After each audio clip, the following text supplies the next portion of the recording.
Téhéran a officiellement annoncé qu'il refusait pour l'instant de participer au prochain round de négociations prévues à Islamabad. Quelques heures plus tard, Donald Trump a répondu avec une mise en garde particulièrement directe, affirmant que si l'Iran continuait sur cette voie, tout le pays pourrait en payer le prix fort. Ce refus iranien et cette menace américaine ne sont pas des paroles en l'air. Ils arrivent à moins de 48 heures d'une date clé, l'expiration possible du cessez-le-feu temporaire négocié début avril.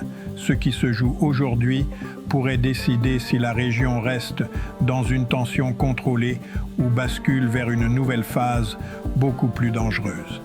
Commençons par le fait central de cet après-midi. Le porte-parole du ministère iranien des Affaires étrangères a déclaré sans ambiguïté que l'Iran n'enverrait aucune délégation au Pakistan pour le deuxième round de discussion. Il a justifié cette position en accusant Washington d'avoir violé l'esprit du cessez-le-feu dès le départ en maintenant un blocus naval strict sur les ports iraniens. Selon Téhéran, poursuivre les négociations dans ces conditions reviendrait à accepter une humiliation. De son côté, Donald Trump n'a pas laissé passer cette déclaration. Lors d'une intervention rapide, il a averti que si l'Iran persistait dans son refus, les États-Unis seraient prêts à prendre des mesures bien plus sévères que celles déjà en place. Il a même employé une formule lourde de sens. S'ils ne veulent pas négocier sérieusement, tout le pays va en subir les conséquences. Cette escalade verbale intervient dans un contexte déjà extrêmement fragile. Le cessez-le-feu conclu grâce à la médiation pakistanaise n'a jamais été pleinement respecté. Le blocus naval américain, imposé depuis le 13 avril, reste actif. La saisie du cargo iranien hier dans le golfe d'Oman n'a fait qu'aggraver la méfiance des deux côtés. La vraie question que l'on doit se poser est la suivante. Ce refus iranien est-il une posture tactique pour obtenir de meilleures conditions ou marque-t-il réellement la fin des efforts diplomatiques actuels?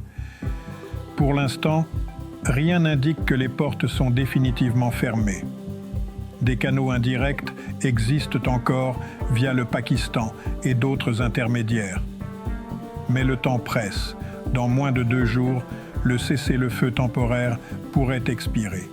Sans prolongation claire, le risque d'un retour rapide aux opérations militaires augmente considérablement. Ce refus iranien n'est pas seulement diplomatique, il s'accompagne d'un durcissement sur le terrain. Les autorités iraniennes ont laissé entendre que toute nouvelle tentative américaine de forcer le blocus pourrait entraîner une réponse plus directe, y compris dans le détroit d'Ormuz. Du côté américain, l'administration Trump semble vouloir maintenir une pression maximale. Le message est clair, les États-Unis ne lèveront pas le blocus tant qu'un accord global, incluant le dossier nucléaire, n'aura pas été conclu. Ce bras de fer pose une interrogation fondamentale. Jusqu'où chacun des deux camps est-il prêt à aller? L'Iran, malgré ses difficultés économiques, montre qu'il est capable de résister à la pression. Il sait que le temps joue en sa faveur si le blocus se prolonge et commence à coûter cher aux marchés mondiaux. Les États-Unis, de leur côté, doivent gérer plusieurs fronts en même temps. Ils ne peuvent pas se permettre une crise majeure au Moyen-Orient alors que d'autres dossiers internationaux réclament leur attention. Et puis, il y a la dimension économique. Une nouvelle escalade aurait des conséquences immédiates sur les prix de l'énergie.